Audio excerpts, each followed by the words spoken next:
Hello? Hi, guys. Speak with Buzz. Yes, you can. Hey, me. Hey, Buzz. This is Jake from Chico with Synthesis. In Chico? Yeah, man. How you doing? Wow. I'm doing okay. How are you? I'm all right. Where are you at? I'm in Los Angeles. You're in L.A. Okay. Yes. You know, we haven't seen you guys in Chico in a few years. Yeah, we put up there a few years ago. Yeah, the Brickworks. I haven't seen you guys since you were touring with Altamont and then Dead Low Tide before then. But man, you guys need to come back. I can tell you that. Well, maybe we will. Maybe you will. Okay. What are you up to today? I'm drinking some coffee. Drinking some coffee, getting your day started. Riser, so I've already been up for about four hours. Okay. Well, you got me beat. I got about a half hour, so but I'm doing all right myself. You're on the rock and roll time scale. There you go. I've been listening to the Melvins since I was about 14, and I'm 25 now. The reality is that you've been playing in the band for my entire life, and does it ever blow you? We've been playing for 25 years. 20, yeah. Does it ever blow your mind when you think all the years gone by at this point? No, I'm really happy about it. Yeah. I think that I'm a smarter person and a better guitar player and probably a better dancer. Yeah, I would hope a better dancer. Better songwriter. I know more about how the world works, and I wish I knew everything I know right now when I started. Yeah. No, I could see that. With obviously you're back with Big Business for Nude With Boots, and to me it feels more like Houdini and Stoner Witch than any album in recent memory, even Senile Animal. Do you take that feeling at all from the record? Well, I like it more than those records, but I suppose I think it's a weirder record than Senile Animal, but I really liked it. I thought Senile Animal was the exact record we needed to make at that point, Definitely, So. What exactly, how do you mean at that point? What were you feeling in terms of the direction you needed to take? Well, we had just gotten rid of our umpteenth bass player, and me and Dale were very discouraged fellows.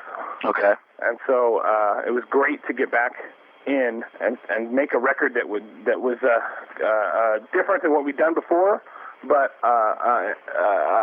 still one of our best ones, Yeah.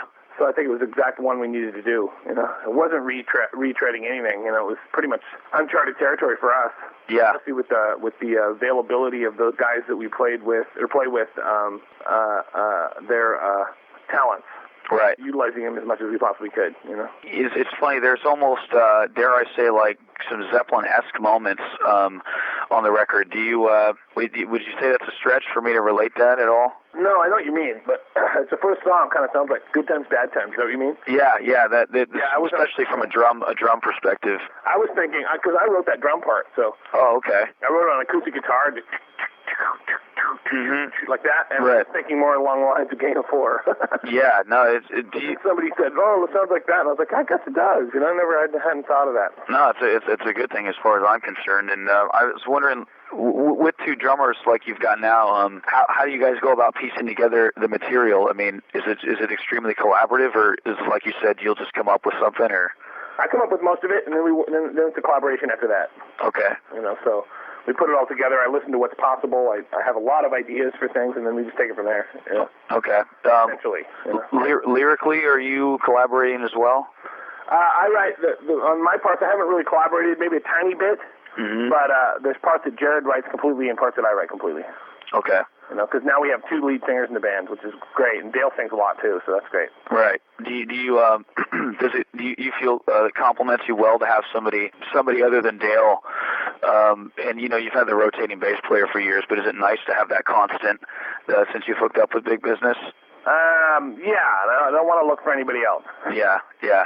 I mean, I've had people say that, well, how long is this era of the band going to last? I don't know. They blow their minds with drugs or something, Yeah. If they turn into total fucking assholes, then maybe that'll change things. But that'll change it. I think we're better than we've ever been.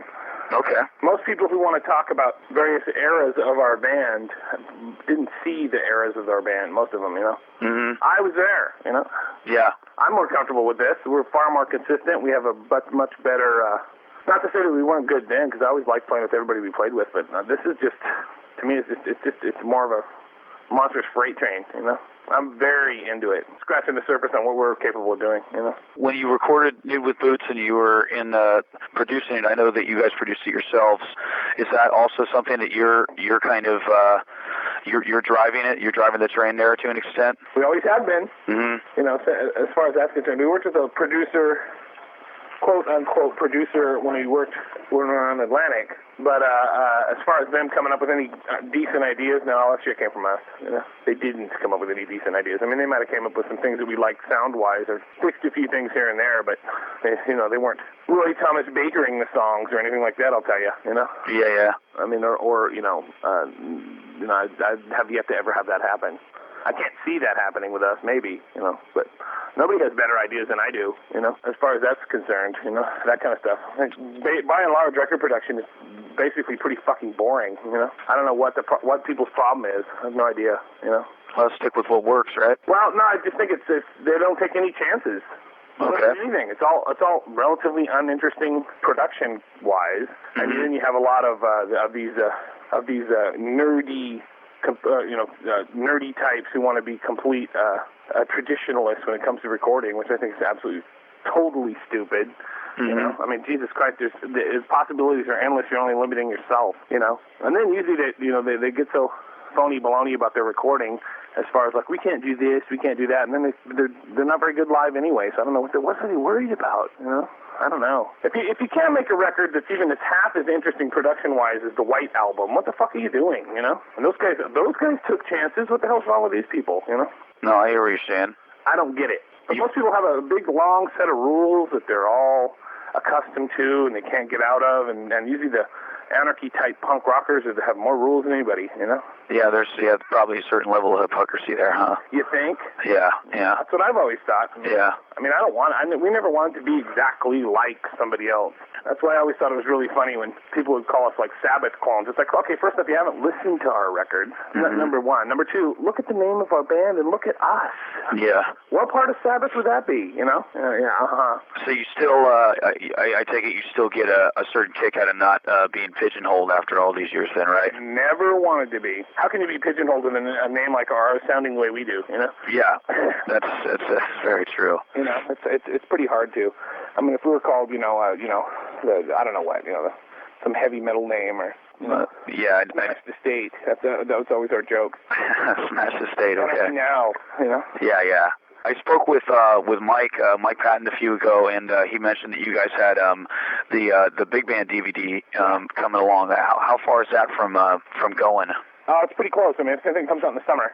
Okay. It came out great. These guys just by themselves wanted to come and film it, and it came out really good. It sounds amazing. A commentary with Danny DeVito that was really great. With Danny DeVito, all right. Yeah. And that was from your show in London in 2006? I believe, yes. Okay, right on. Yeah. Now, you've also got a box set in the works? Yeah, so we're working on an Ipecac box set. There's only going to be 500 of those. It's going to be all handmade press in a box. What does it entail? Just all of the stuff from the label? Everything on Ipecac plus a compilation CD. Okay. A bunch of stuff, so... Are you guys kind of digging through old studio tapes for rarities and all that kind of shit, too? All kinds of shit. Right on. How much total material is it? 13 CDs. 13 CDs. My God, that's cool. And there's only going to be 500, so. Right on. People, this is what I think is really funny. People go, why would you do that? It's already available. It's like, okay, how many box sets don't have stuff on them that's not available? Yeah. It's a box set of all stuff you can't buy on something else. Well, no, it's a box set. This is like a big, huge new art type box set thing. Right. Collectors. If people don't want it, well, you can think about it, and then when you haven't bought it, you can go and try to pay 10 times as much on eBay for it, Yeah, there you go. Go ahead. Be my guest. I'm a collector by nature. That's what I do. I collect all kinds of shit. So, So I understand that mentality, and I completely agree with it, and I want to enforce it. What kind of things do you collect, other than, of course, records and gear and all that kind of stuff? I don't collect records, believe it or not. Really? I don't collect gear either. Well, what do you collect? I collect toys and books and stuff like that. Okay. And just out and out weird stuff. You kind of you're a pack rat by nature. Kind of. Yeah. Did you mostly? Lots of toys? Yeah. What would be your prized toy? The Great Garloo. What's that? Toy from the 1960s. And Big Lou. I like Big Lou, too, and the Great Garloo. Okay. Both those are my two favorites. Mark's toys. That it kind of, I don't know, that makes sense to me, because once when I saw you guys, you had this record playing that it was like, it seemed like the backdrop to like some sort of crazy ass 1950s like toy commercial or something like that. I don't know. I don't remember. Yeah, probably. But anyway, did you get a kick out of being name dropped twice in the movie Juno? I did. That was nice. What does that mean to you? The pop culture reference like that? Well, I think it's a really nice nod towards us as far as like what our place in history is. I guess I don't know. It's not gonna hurt. No, for sure. Hold on. Yeah. I don't know who it is, so I'm not gonna answer it. All right. Anyway. I thought it was cool. I mean, I wish we would have been on the soundtrack, but that's what usually works. So that's usually all the accolades and the cash. That's basically.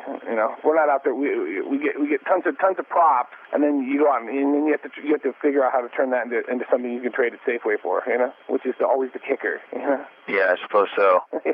You've been you guys have been getting idol worship, so to speak, probably ever since the whole alternative explosion, the whole Northwest scene blew up and stuff. Does it get old for you? People coming up and I don't know. Not for me. Not for you. No, I understand it.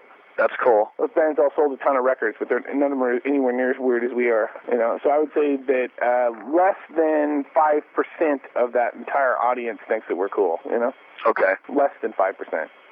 Most people have some weird idea in their lives. I don't know why, that they know everything, and even people that think that they have a massively intimate understanding of Kurt Cobain can't understand why he would like a band like us would have, which shows you just exactly how understanding they really are, So then you just turn around and go, oh well, Right. I haven't talked to those guys in years, man. Yeah. I talked to Chris a little bit, but he seems really shell shocked for some unknown reason. He's playing the Flipper now, but Flipper.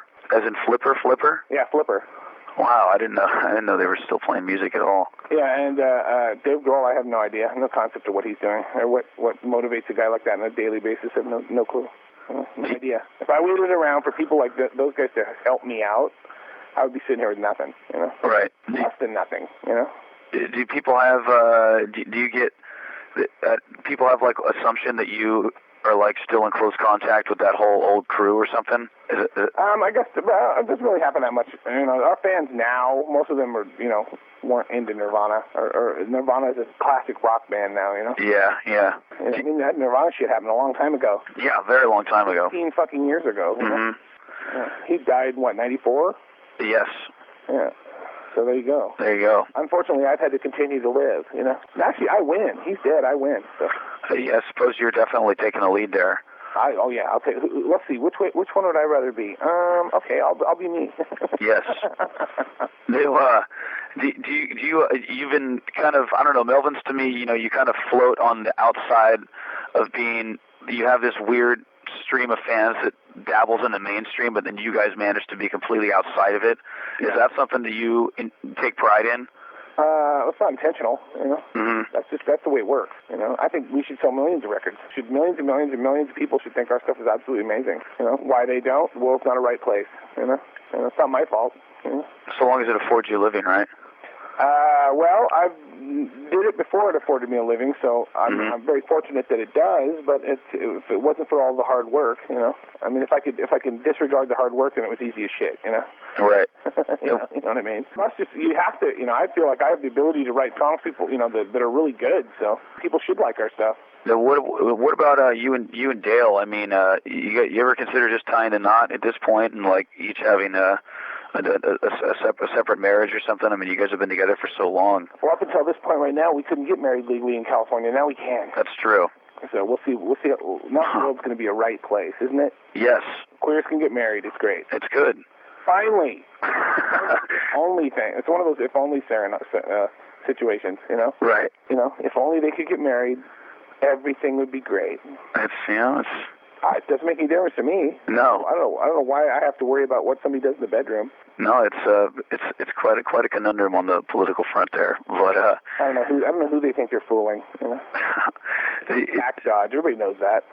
Do you guys maintain a pretty? I mean, what is it at this point? You guys get on the road and tour? Is it just like the same as it was 24 years ago in terms of your friendship? Oh, me and Dale? Yeah. Oh yeah. We hate each other every bit as much as we always did. Now we get along good. Yeah. If we didn't get along good, it would be over. Yeah, that's what I would assume. I have a very singular view, Mm-hmm. that doesn't waver. Okay. And I feel like I've never been wrong about anything, you know? Not one thing. I can't think of a single thing in my career that I've ever been wrong about, you know? Well, somebody's got to be right all the time, you know? I wish I knew that at the time. In hindsight, I look back at everything we've ever done and go, nope, that was the right thing to do. You know, at the time, you're always questioning what's going on. Now, with big business, I mean, obviously people, how long is this going to last for? But do you constantly just have something else that you're kind of looking at down the line? I mean, you guys have a million different, I don't know, sides to you. Do you see this sticking for several more albums, or you just don't even, just go for it? I hope it lasts forever, you know? That's good. I don't know why anybody wouldn't want it to. If they don't want it to, they're just total idiots, you know? I think. Then they're not into good, you know? Mm-hmm. Not to say that we wouldn't be good with just Dale playing drums. Of course we would be. As you have been. This is the best band, you know, that I've ever been in, as far as that's concerned. That's excellent. You know, I think. You know, I'm the one doing it, so. Yeah, no. Half-assed at all, you know? No, certainly not. There was something in your press bio recently about you taking a dump. Taking a dump? Yeah, I can't remember what it's some sort of preferential dump ceremony that you had, and I can't even remember it, but I was wondering maybe if you could elaborate if that made any sense at all. No, I'm blanking. Yeah, no, who knows? It's probably just one of those things that they slipped in there. They do that at least once a day. Yeah, well, it's a good thing. It keeps you regular, especially if you're drinking coffee in the morning. Oh, yeah, coffee's the one. Yeah, coffee is the one. That's the one. That's the one. The one that turns into the number 2. Oh, when do you guys get back out on the road? I know you have a handful of dates coming up. When do you really split? July 15th. July 15th. Yeah. Okay. And we're playing Joe Biafra's birthday party on the 16th and 17th of June. Where's that going down? San Francisco. Is that at the Great American? Right, okay. Yeah, you guys have been a regular at the Great American for a long time, huh? It's a great place. That's cool. You know, that's the kind of club that's about as big as you really want to play. You know, I'm not really into the arena rock thing. That's what drove me to punk rock in the first place. Mm-hmm. If it's built for a sporting event, forget it. Do you guys? I mean, do you get a kick out of festivals still, or? We don't get asked to do festivals. Never? Never. Not anymore? Almost never. Never did. I could have. Oh, okay. Why is that? You tell me. Yeah. Huh. To me, and our booking agent doesn't agree, but to me, we're in a weird position where we're yesterday's news, but we're not quite a novelty act yet. You know. Okay. Where it's like, you know, it's cute to have the Buzzcocks play, but we're not there yet because we've never quit.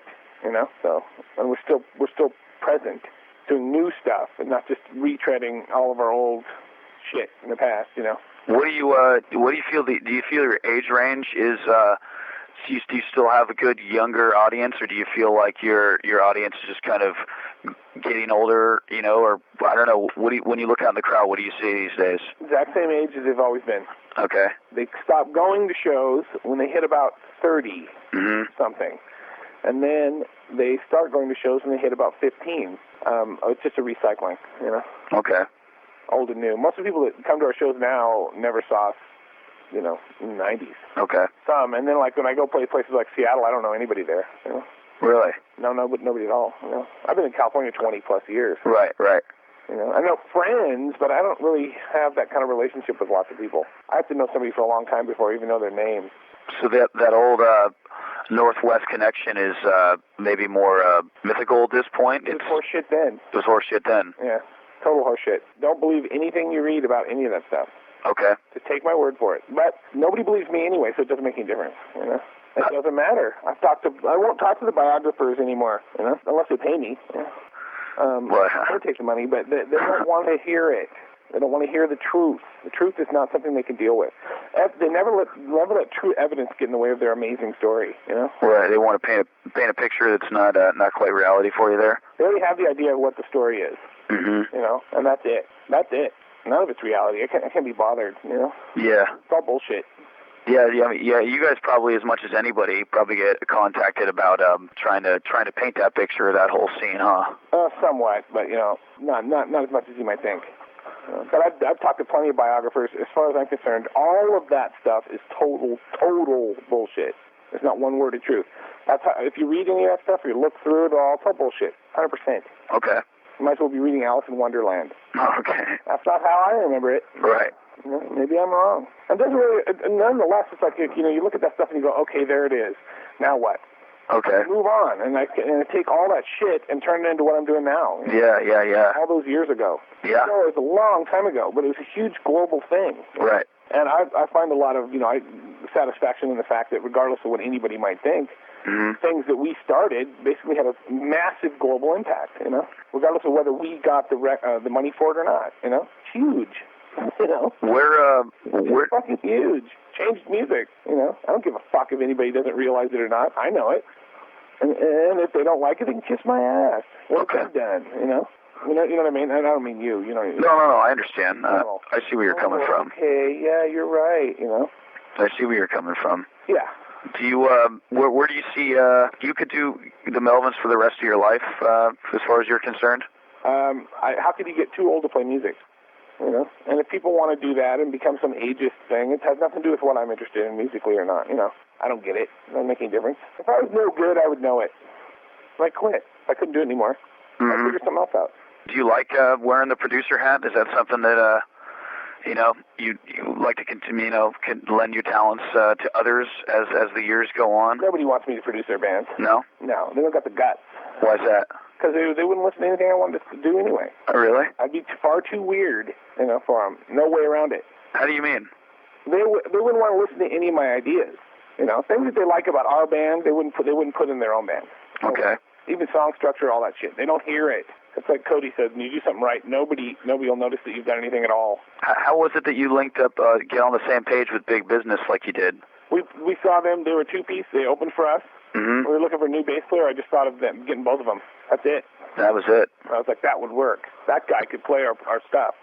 The drummer, you know. Yeah. You guys said it was incredibly hard to play. Right. You had toured with them when he was in Dead Low Tide, right? Yeah. Yeah. He was a good drummer. And yeah. I was like, this is what we need right here, you know. Right. A bass player that can sing and a drummer that can play that won't be stymied by Kroger's playing, you know. Right. They'll actually be able to do it. They'll work perfect. Yeah, no, I mean, it's really, despite how heavy it is, it's extremely tasteful behind the kit there. They're really in the pocket. Yes. They're very good drummers. Yeah, they're excellent. John Bonham's in the band. Yeah. You know. Yeah. I'll take the Pepsi challenge against anybody in the whole, you know, drumming-wise. Who's going to who? Buddy Rich, you know. It's excellent. I mean, rock drumming, there's nobody comes even close. Nobody, you know. No, there's no situation out there that's going to be better than what those two guys can do. Nobody, you know. I don't know who, you know. No, I can't think of anybody. Not, I mean, in tandem such as that? No. It ain't going to happen. No. Ever, you know. Not like that. That's cool. It's got to be a certain level of pride there to roll out with that kind of rhythm section. Well, you have to be willing to take a chance. You have to be willing to let things happen. Most people are not willing to let things happen. You know? Right. They won't do it no matter what. So. Is it a lawnmower? I just stepped outside my porch. Oh, okay. I don't know what it is. It's a dentist drill. No, I don't know. Well, something. I won't take up any more of your morning buzz. I appreciate chatting with me. Talk to you later. Take it easy. Bye.